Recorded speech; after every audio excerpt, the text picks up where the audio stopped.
ask first question? Yeah, go ahead. In a collapse of the system, when you talk about collapse occurring, what do you see or what do you envision when you see a collapse, or when you talk about the collapse?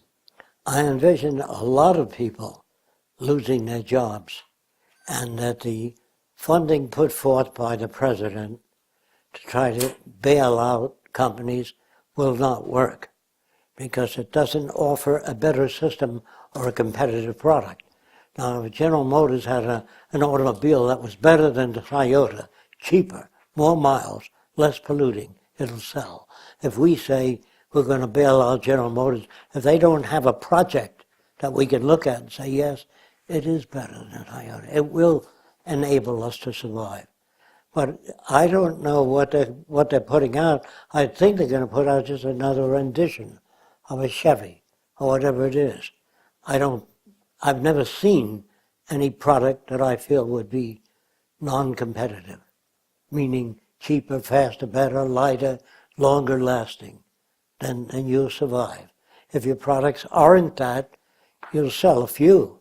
And if people don't have the purchasing power to buy your car, unless you give the banks money to lend them money. So it doesn't make sense. What Obama is doing, to me, doesn't make sense. I believe he feels that industry is the core of American enterprise. And if you give money to industry, they will hire people. But if you give money to people, they will purchase things. And that industry will take care of that. If you got an order for 10,000 cars, you can get the money from a bank. But don't give it to industry. That's not the answer. Unless industry presents you with a blueprint of a product that's competitive. Does that answer your question? Well, I was thinking in terms of the collapse, I mean, do you see just a collapse of the financial systems and kind of like okay, I see what you want to know. Depression, or do you see it going on more than that, where we have like basic systems coming down, like the electrical grid, things like that? How bad of a disaster are you envisioning that it will take? Well, I tell you what I envision, okay? I envision millions of people with lack of purchasing power, medical care. Then, as it gets worse, since they're cutting back on spending of funding and food for the hungry, if they cut back, they're going to have mass riots. Mass riots will result in minorities being in the house by 9 o'clock in certain districts. They don't want them walking around the street. So they'll be imprisoned or put in the house, or stay in your house, and you come out tomorrow morning at 7. That's okay. They will regulate the time. It's called fascism. But fascism won't work for a long period of time. Just it temporarily holds people in check. But if they can't, if there's no purchasing power, insufficient purchasing power, they can't maintain a police force or army. So fascism, unless you take over all the industries and everything, and then operate the government by big business, which they don't need. They don't need to do anything. They make the laws, you obey them, or you're out. I see fascism as probable. I see chaos, riots, all kinds of trouble. More crime, people break-ins. I see cars for sale very cheap because people don't have money, and the housing problem will continue because the government doesn't offer anything. Government meaning, in order for a money system up, they have to tax some people to get the money. And if most people are not working, you can't tax them. So you have to cut back on medical care, education, all the other areas that the system can't support. That chaos means when the government steps in finally and says, 9 o'clock is the time you go in your house, the government will regulate that. Government meaning industry. That's what I mean by government. There's no real government, you know. They just are. Obama's elected, but we're operating according to Republican standards, as I understand it. I don't see any change. He's building a bigger army, sending more munitions out there in the war zone. We have bases all over the world. He hasn't changed that. They're not dealing with a problem, in other words. The problem is all nations need access to resources. If you deprive them of that, there's going to be trouble. No matter how many treaties you sign, if the treaty doesn't serve the interest of that nation, we sign treaties and break them because it doesn't serve our interest. You understand? But the signing of the treaty temporarily quells a lot of noise. So Obama really doesn't know what to do. He just has a lot of advisors, but they're all advisors within the monetary system. That's your problem. It's like in the early days of primitive society, the guys would advise people to get their bow and arrows together, only within the context of that system.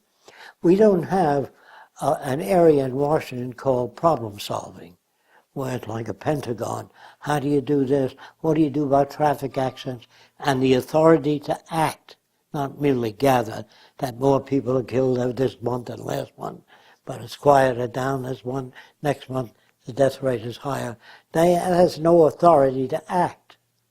Without the authority to act, you have nothing. So we would have what's called a special contingencies department that have immediate access to food. In case there's an earthquake, they act. They don't have to go to Congress and tell them what the problem is. They act. They have the right, the vehicles to act with.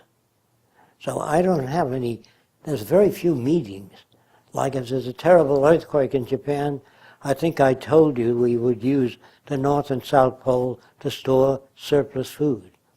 That would be accessible to any nation that had a problem, as immediate as we could make it.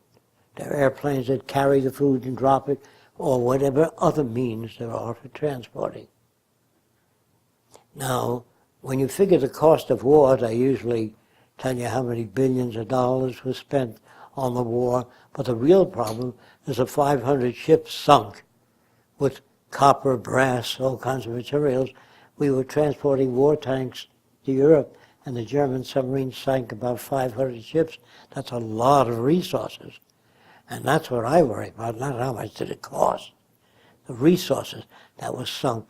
Now the radioactive material and the poison gas carried on ships, other than what we dumped, upsets the ocean balance.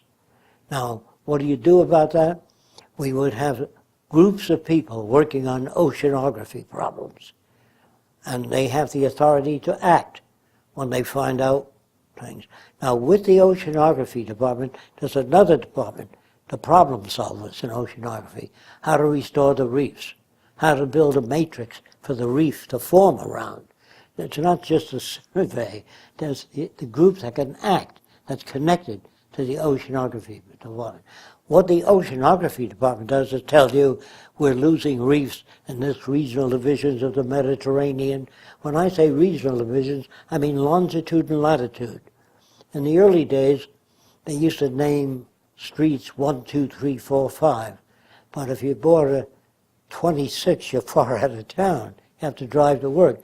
So they changed the numbers to Kosciuszko Street or Smith Street. You never knew how far out that was.